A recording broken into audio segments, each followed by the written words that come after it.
Bite into the raw seed that chocolate is made from, and you would spit it out. It is savagely bitter, nothing like a chocolate bar at all.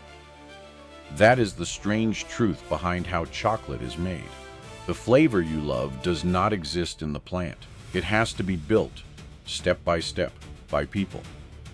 And it is one of the most interesting facts about food. Chocolate is not grown. It is created. It starts on a tree that breaks the rules. Most fruit hangs from thin branches, but cacao pods grow straight out of the trunk, bulging from the bark like something is trapped inside. They are the size of a small rugby ball, yellow, orange, deep red, hanging off the wood at strange angles. And those pods should barely exist at all. Cacao flowers are tiny, smaller than your fingernail. Most bees ignore them completely. Only a midge barely bigger than a speck of dust will pollinate them. No midge, no pod, no chocolate. So the entire world's supply of chocolate rests on a fly most people have never heard of. Every pod that does grow is then cut down by hand. The workers swing their blades carefully, because the same spot on the trunk will flower and fruit again for decades. Machines cannot do this job. Chocolate still depends on people with knives, one pod at a time. And the tree is in no hurry. A young cacao tree can grow for years before it gives its very first pod. Patience is built into chocolate from the start. Crack a pod open and there is no chocolate inside. None. Instead, you find a row of pale seeds, wrapped in soft white pulp. And that pulp is sweet and fruity, closer to mango or lemon than anything in a candy shop. People actually eat it fresh, right there in the plantation. The part that becomes chocolate, the seed, is thrown into a pile and left behind. Because the next step is not cooking, it is rot. Controlled, deliberate rot. The seeds and their pulp are heaped into boxes or under banana leaves, and there, wild microbes move in and begin to feast. This is fermentation. For several days, the pile seethes and heats up, climbing to the warmth of a hot bath from the inside. Here is the part almost nobody knows. This is the exact moment chocolate flavor is born. Skip fermentation, and you can roast those beans perfectly, grind them for hours, and still get nothing. No chocolate taste, just bitterness. So the flavor of every bar you have ever eaten began with a few days of rotting fruit in the tropical heat. And the question that pulls this whole story forward is simple. How does a bitter, fermented seed become smooth and sweet? After the heat comes the sun. The beans are spread out in vast wooden trays and raked for days, drying under the open sky until they rattle. Then they travel. Most cacao grows in a narrow hot band near the equator, but most of it is eaten far away, in colder, richer countries. I always wonder where you are hearing this from right now. A flat in Germany, a bus in Brazil, a kitchen somewhere in the Philippines. Chocolate touches almost every country on Earth, so I am genuinely curious which one you are watching from today. Not the city, the country. Now, back to the bean. Next, the beans are roasted, just like coffee. The heat deepens the flavor and darkens the bean, turning harsh notes into something rich and warm. Then the roasted beans are cracked and blasted with air. The light, papery shells blow away. And what is left are the broken hearts of the bean, the nibs. Those nibs are pure, raw chocolate, and it takes a surprising number of them. One pod holds only a handful of beans, barely enough, once dried, for a single bar or two. Every bar is really the seeds of several pods, pressed into one. Now the nibs are ground, and here comes a fact that surprises almost everyone. They do not turn into powder, they turn into liquid.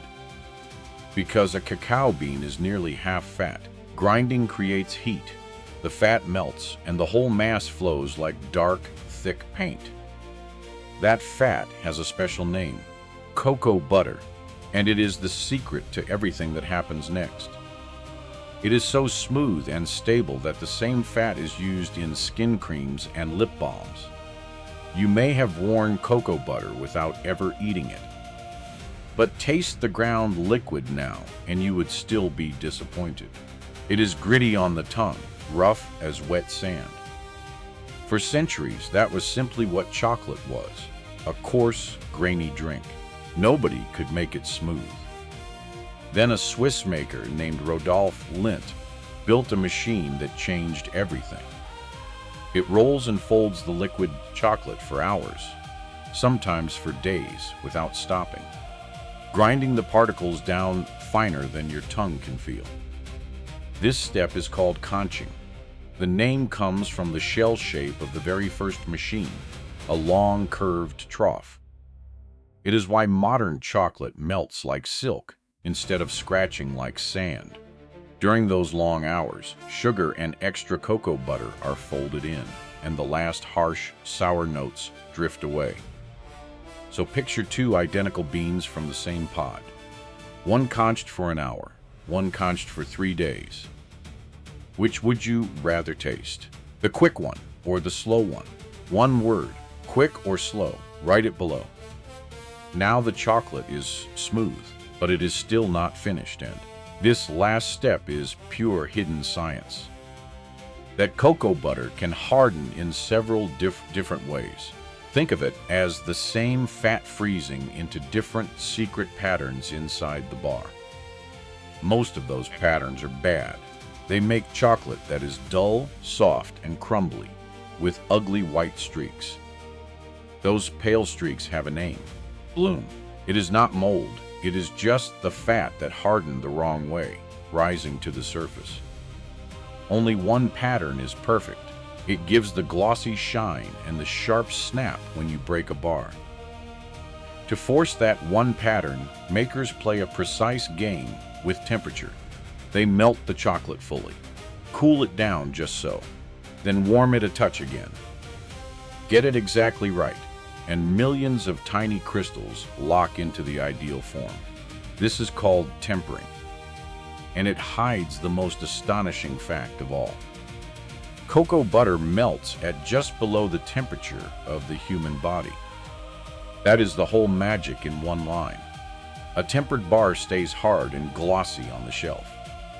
But the instant it touches your warm mouth, it crosses that line and turns to liquid. The snap you hear and the melt you feel are the same fat, engineered to sit right on the edge of your body heat. So look at the strange journey hiding in one square of chocolate. The most bitter seed on the tree becomes the sweetest thing in the shop. Its flavor is created by rot, its smoothness by days of grinding, its melt by crystals tuned to your own warmth. And this seed was once so precious it was money. The ancient Maya and Aztecs used cacao beans as currency.